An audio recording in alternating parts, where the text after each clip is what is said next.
ओम शांति।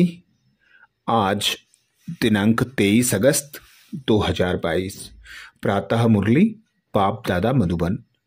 बाबा बोले, मीठे बच्चे, अब यह पुराना घर छोड़ बाप के साथ चलना है। इसलिए इस घर अर्थात शरीर से ममत्व मिटाओ और अपने को आत्मा निश्चय करो। मीठे बच्चे, अब यह पुराना घर छोड़ बाप के साथ चलना है। इसलिए इस घर अर्थात शरीर से ममत्व मिटाते जाओ, अपने को आत्मा निश्चय करो। तो बाबा संगम युग पर आता है हम बच्चों को यह स्मृति दिलाने कि तुम बच्चे 84 जन्म लेते हो। अब यह तुम्हारा अंतिम मर्जीवा जन्म है। अब तुम्हें पवित्र पावन बनकर मेरे साथ अपने घर शांति धाम जाना है, जिसके लिए तुम्हें यह जान लेना आवश्यक है कि दो चीज है, एक है शरीर, एक है आत्मा। दोनों अलग अलग हैं। अब यह शरीर पुराना हो गया है, इसे छोड़कर अपने घर आत्मा बनकर जाना है। तो जैसे अशरीरी आए थे ऐसे ही अशरीरी बनने के लिए बाबा कहते इस शरीर से ममत्व मिटाते जाओ। तो अब बच्चे जान गए हैं कि मरना किसको कहा जाता है। आत्मा शरीर से अलग हो जाती है, उसको मरना कहा जाता है। यहां बाबा कहते बच्चे जानते हैं हम जीते जी शरीर से अलग हैं और अपने परम पिता परमात्मा के साथ अपने धाम जाने वाले हैं। जो आत्माएं जा नहीं सकती हैं उनको योग से पवित्र बना रहे हैं। इसको कहा जाता है नॉलेज।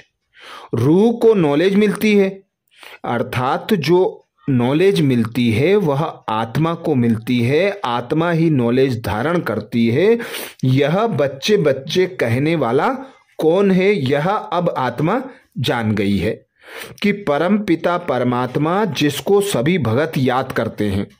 आत्मा समझती है पतित पावन बाप मुक्ति जीवन मुक्ति देने वाला है, गति सदगति करने वाला है।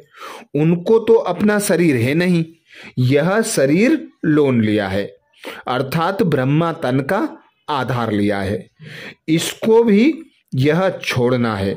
बाबा कहते ब्रह्मा बाप भी इस शरीर को छोड़ने का पुरुषार्थ करते हैं। तुम बच्चों को भी इस शरीर को छोड़ने का पुरुषार्थ करना है। तो धीरे धीरे इस पुराने मकान से ममत्व मिटाना है। इसमें खिड़कियां आदि बाबा कहते सब हैं, पर अब यह शरीर पुराना हो गया है, पतित हो गया है। इससे ममत्व निकालते जाओ, अपने को आत्मा समझो और एक बाप को अपने घर को याद करो, क्योंकि अब जाना है अपने घर। प्रश्न किया बाबा ने, देही अभिमानी बच्चों के मुख से कौन से शब्द नहीं निकलेंगे।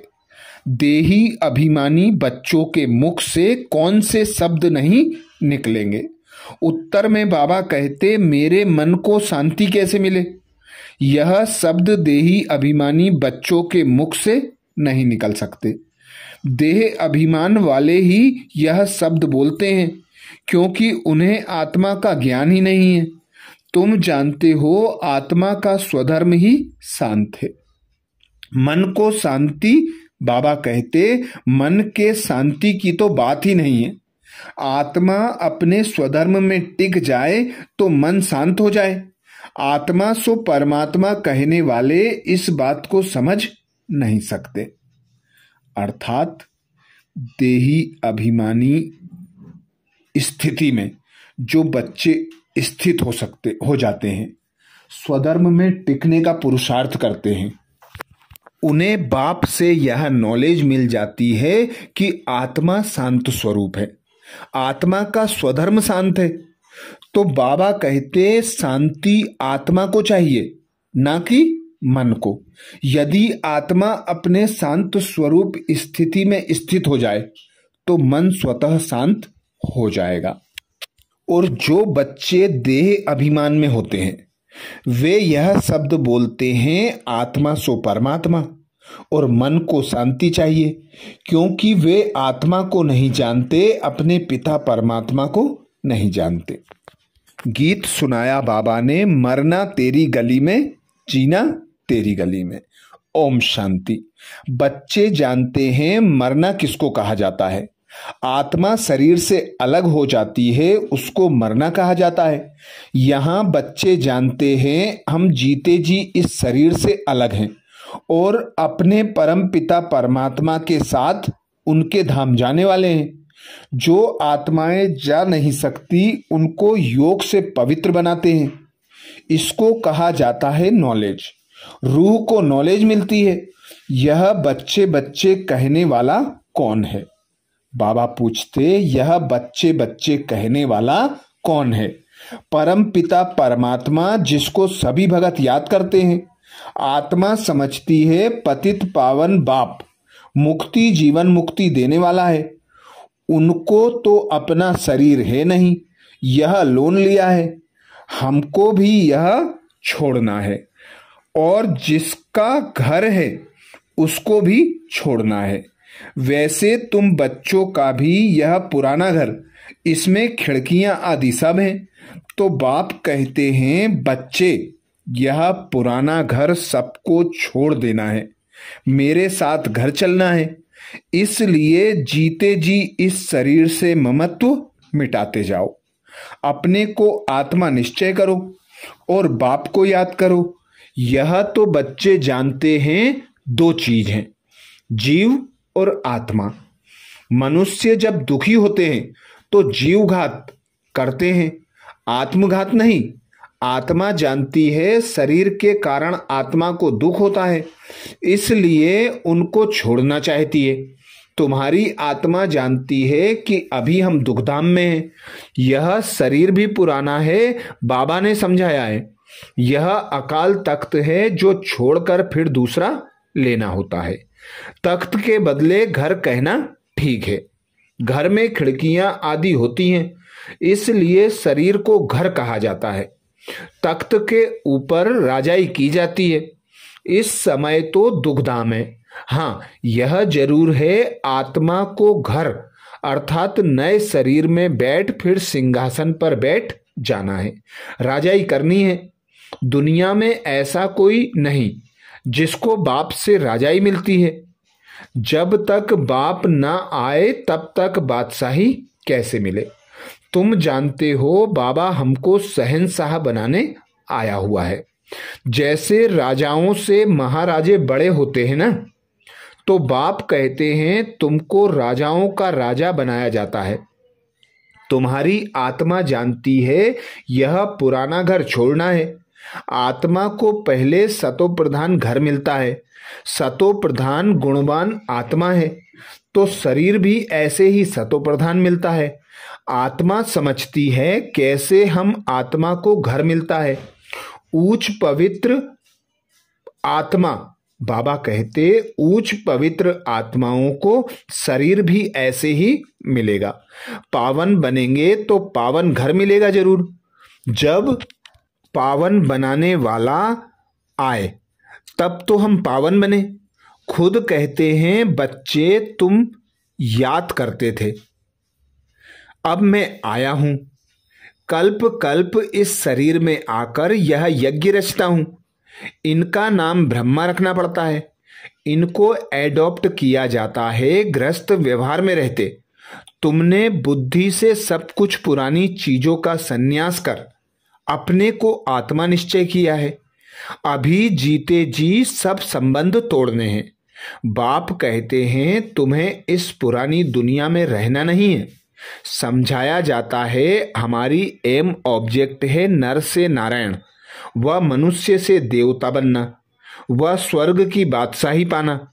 यह भी समझाया है कि मनुष्य सृष्टि एक ही है जो चक्र लगाती है। इसको झाड़ भी कहते हैं। बड़ के झाड़ से भेंट की जाती है, उनकी आयु बहुत बड़ी होती है। यह झाड़ जब नया है तब हम देवताएं ही रहते हैं। अभी तो पुराना हो गया है। इसमें सब गरीब हैं, पाई पैसे का व्यापार करते हैं। अभी तुम बच्चे ज्ञान रत्नों का व्यापार करते हो। बाप से रत्न ले फिर औरों को देते हो। अब तुम्हारी श्रेष्ठ हीरे जैसी बुद्धि बनती है। तुम्हारा व्यापार ही है ज्ञान रत्नों का। ज्ञान रत्नों के बाद फिर वह रत्न भी तुमको अथाह मिलते हैं। गाया हुआ भी है, सागर हीरे जवाहरातों की थाली ले तुम्हारे आगे भेंट करते हैं। तुम अब पढ़ाई और पढ़ाने वाले को जान गए हो। बरोबर हमारा परम पिता परमात्मा ज्ञान रत्नों का सागर है, जिसको रूप बसंत भी कहा जाता है। आत्मा ज्ञान रत्नों का मुख से वर्णन करती है। तुम्हारा धंधा ही यह है। तुम अमृत बेले उठ यह ज्ञान रत्नों का धंधा करो। प्रभात अच्छी होती है, कहते हैं राम नाम सिमर प्रभात मोरे मन। यह आत्माओं ने कहा ना, मन बुद्धि आत्मा में है। मनुष्य देह अभिमान में रहते हैं तो कहते हैं मन मेरा शांत नहीं होता है। जैसे कि शरीर में मन है, परंतु आत्मा कहती है मेरे मन को बुद्धि को ज्ञान नहीं है, मुझे शांति चाहिए। वह अपने को आत्मा समझते नहीं, शांत व अशांत आत्मा होती है। आत्मा कहती है मैं अशांत आत्मा हूँ, मैं शांत आत्मा हूँ। देह अभिमान वाला कहेगा हमारे मन को शांति कैसे मिले, मन क्या है यह भी समझते नहीं। आत्मा को शांति मिलती है व आत्मा के मन को। पहले तो आत्मा को जानना पड़े। आत्मा का स्वधर्म शांत है। यह शरीर तुम्हारे आर्गन्स हैं। इनसे बाबा कहते इनसे चाहे काम लो चाहे स्वधर्म में टिको। सन्यासी भी इस बात को नहीं जानते। वह तो कह देते हैं आत्मा सो परमात्मा, परमात्मा सो आत्मा। परंतु ताकत कैसे मिले, शांति में रह सकें। बाबा कहते परंतु ताकत कैसे मिले जो शांति में रह सकें। जब बाप को याद करें तभी ताकत मिले। सिर्फ शांति से भी किसको कोई फायदा नहीं। वह समझते हैं हम आत्मा सो परमात्मा, हम आत्मा परमात्मा के लोक में चली जाएंगी और कुछ भी नहीं जानते। पुनर्जन्म को ही भूल जाते हैं, 84 जन्मों को भी भूल जाते हैं। बाप सम्मुख समझाते हैं तुम समझते हो कि अभी हमें बाप के गले का हार बनना है। हम असूल उस बाप के गले का हार थे। अब नाटक पूरा होता है। नाटक में एक्टर खेलते भी रहते हैं और टाइम भी देखते रहते हैं। अभी नाटक पूरा होता है, बाकी इतना टाइम है। टाइम पूरा हुआ, सब एक्टर आके खड़े हो जाते हैं, फिर ड्रेस बदली कर घर जाते हैं। हूबहू तुम्हारा भी ऐसे ही पार्ट है। बाप आया है लेने लिए। यह प्रश्न ही नहीं उठता आत्माएं वहां होंगी व नहीं। हमारा काम है वर्षा लेना। जरूर आत्माएं होंगी तब तो आती रहती हैं, वृद्धि को पाती रहती हैं, अभी भी आती रहती हैं ना। तब तो बर्थ कंट्रोल आदि करते हैं। आत्माओं को वहां से स्टेज पर आना ही है, फिर बर्थ कंट्रोल क्या करेंगे। जो कुछ बची हुई, बाबा कहते जो कुछ बची खुची आत्माएं हैं सब आएंगी। इसलिए वृद्धि होती रहती है, वृद्धि होनी ही है। यह तुम बच्चों को पता है। जो कुछ पिछाड़ी वाले रहे हुए होंगे वह आते जाएंगे। जैसे मच्छर देखो रात को आए और सुबह को देख तो मरे हुए होंगे, परंतु उनका कोई हिसाब किताब थोड़े ही है। यह जो बड़े बड़े साइंस दान हैं वह कितना माथा मारते रहते हैं, खोज करते रहते हैं। जैसे ज्ञान की ऊंचाई है तो माया भी कम नहीं है। देखो आसुरी मत पर क्या क्या बना रहे हैं, श्रीमत क्या कहती है और साइंस वाले क्या करते रहते हैं। सुख भी है तो इन चीजों से विनाश भी होना है। साइंस और साइलेंस, तुम सदैव बाप को याद करते रहते हो साइलेंस में। उनको फिर साइंस का कितना घमंड है, कितने एरोप्लेन बारूद आदि हैं। साइंस पर साइलेंस की विजय होती है। कई कहते हैं मन जीते जगत जीत, परंतु माया जीते जगत जीत कह सकते हैं। आत्मा अशरीरी हो बाप के पास चली जाएगी। कहते हैं मन में संकल्प विकल्प ना आए। बाप कहते हैं यह तो जरूर आएंगे, मामे कम याद करो। हम आत्मा अपने को साइलेंस होम मुक्ति धाम में जाती हैं, पीहर घर जाती हैं। वृद्धि में यही रहता, बुद्धि में यही रहता है, बाबा आया है हमको ले जाएंगे। गाइड बाबा ही है। कहते हैं मेरे लाडले बच्चे, मैं तुमको साथ ले जाऊंगा। कोई ने भी घर का रास्ता नहीं देखा है। अगर एक ने देखा हो तो बहुत देख ले, वह जाना भी सिखलावे। यहां से मनुष्य तंग होकर कहते हैं जाएं।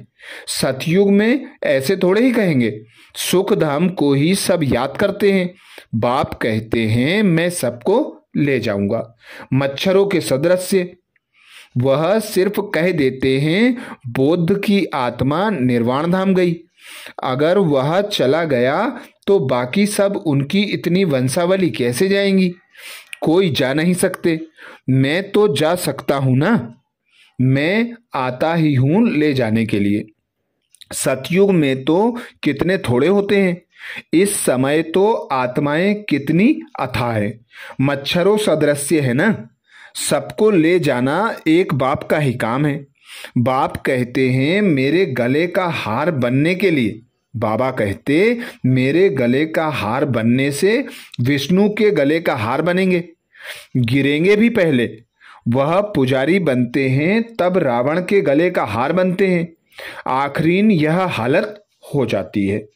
तुम जानते हो हम आधा कल्प सुख में और आधा कल्प दुख में रहते हैं। रावण के गले का हार पहले पहले देवी देवता धर्म वाले बनते हैं, फिर और धर्म वाले आएंगे, वह भी रावण के गले का हार बनेंगे। अंत में सभी रावण के गले का हार बन जाते हैं। यह ड्रामा का खेल ऐसा बना हुआ है जो सिवाय बाप के और कोई समझा ना सके। पॉइंट तो बहुत मिलती है ना समझाने के लिए।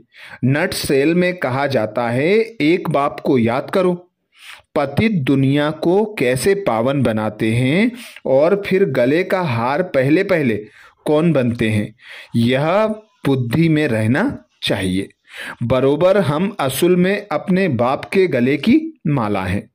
फिर बाबा हमको सूर्यवंशी चंद्रवंशी बनाते हैं। फिर रावण का राज्य होता है।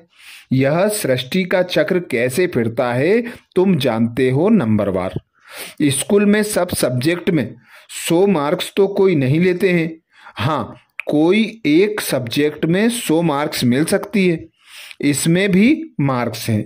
देवीय गुण धारण करना कितनी बड़ी सब्जेक्ट है। सारे चक्र का राज भी समझना है। कोई से गुण कम है, मुरली अच्छी चलाते हैं, नंबरवार तो होते हैं ना। जो पास होते हैं वह गले का हार बनते हैं। बाप तो परफेक्ट हैं, उन जैसा परफेक्ट कोई हो नहीं सकता। वह तो जन्म मरण में आता ही नहीं है। तुम्हारी बुद्धि में कितनी नई नई पॉइंट है जो और कोई की बुद्धि में बैठ नहीं सकती। यह है गॉड फादरली यूनिवर्सिटी। भगवानुवाच में राजयोग सिखलाता हूं, समझ में आता है भारत। बाबा कहते हैं समझ में आता है भारत कितना अमीर था, अभी गरीब है। प्राचीन भारत बड़ा साहूकार था, उनको पैराडाइज कहते हैं। घर में कोई अच्छे कुल के होते हैं, गरीब बन जाते हैं तो उन पर तरस पड़ता है। कहेंगे बेचारा कितना गिर गया, फिर उसको चढ़ाने की कोशिश करते हैं। क्रिश्चियन लोगों ने भारत के पैसे बहुत लिए हैं, उस धन से खुद साहूकार बने हैं। भारत गरीब हो गया है तो फिर मदद भी देंगे ना, लोन के हिसाब से मदद कर देते हैं। तुम जानते हो क्या हिसाब किताब है। कोई अच्छे हैं तो वह समझते हैं यह सब लेन देन का हिसाब खत्म होता है, परंतु प्रेरक कौन है यह कोई नहीं समझते। इन बातों को अभी तुम समझते हो। भारत रिलीजियस था तो कितनी माइट थी, सारे विश्व के मालिक थे। पहला धर्म देवी देवता है जो बाप स्थापन करते हैं। अब सबसे गिरा हुआ है तो जरूर उनको मदद करेंगे। जब लड़ाई शुरू होगी तो खुद लड़ते भी रहेंगे, मदद भी करते रहेंगे। अब भी देते रहते हैं, नहीं तो भारत भूख मर जाए, परंतु कभी ऐसे हुआ नहीं है। कैलेमिटीज भी आदि बाबा कहते कैलेमिटीज भी आती रहती हैं। लड़ाई तब लगेगी जब पढ़ाई पूरी हो जाए। अभी तो पढ़ाई चल रही है ना। बाबा को पढ़ाना है। ब्रह्मा द्वारा आदि सनातन देवी देवता धर्म की स्थापना हो रही है। अच्छा, मीठे मीठे सिकिलदेह बच्चों प्रति मात पिता बाप दादा का याद प्यार और गुड मॉर्निंग। रूहानी बाप की रूहानी बच्चों को नमस्ते। हम सब रूहानी बच्चों की रूहानी मात पिता बाप दादा को याद प्यार गुड मॉर्निंग और नमस्ते। धारणा के लिए मुख्य सार में बाबा कहते पहली पॉइंट, अभी ज्ञान रत्नों का धंधा करना है। रूप बसंत बन पढ़ाई पढ़नी और पढ़ानी है। बाप के साथ वापिस घर जाना है, इसलिए पवित्र बनना है।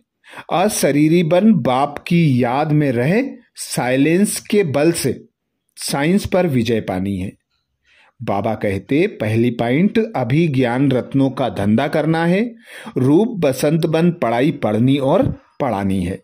दूसरी पॉइंट बाबा बोले बाप के साथ वापिस घर जाना है, इसलिए पवित्र बनना है। अशरीरी बन बाप की याद में रहे, साइलेंस बल से साइंस पर विजय पानी है। वरदान दिया बाबा ने। वरदान में बाबा कहते सदा उमंग उत्साह के पंखों द्वारा उड़ने और उड़ाने वाले मजबूत और अथक भाव। सदा उमंग उत्साह के पंखों द्वारा उड़ने और उड़ाने वाले मजबूत और अथक भाव। डिटेल में बाबा कहते आप आत्माएं अनेक आत्माओं को उड़ाने के निमित्त हो, इसलिए उमंग उत्साह के पंख मजबूत हों। सदा इसी स्मृति में रहो कि हम ब्राह्मण बीके विश्व कल्याण के जवाबदार हैं, तो आलस्य और अलबेलापन स्वतः समाप्त हो जाएगा। कभी भी थकेंगे नहीं। जिसमें उमंग उत्साह होता है वह अथक होते हैं। वह अपने चेहरे और चलन से सदा औरों का भी उमंग उत्साह बढ़ाते हैं। स्लोगन में बाबा कहते बाप के संग का रंग लगा हुआ हो तो सब बुराइयां सहज परिवर्तन हो जाएंगी। बाप के संग का रंग लगा हुआ हो तो सब बुराइयां सहज परिवर्तन हो जाएंगी। तो ये थे बाबा के महावाक्य दिनांक 23 अगस्त 2022 के। अच्छा, ओम शांति।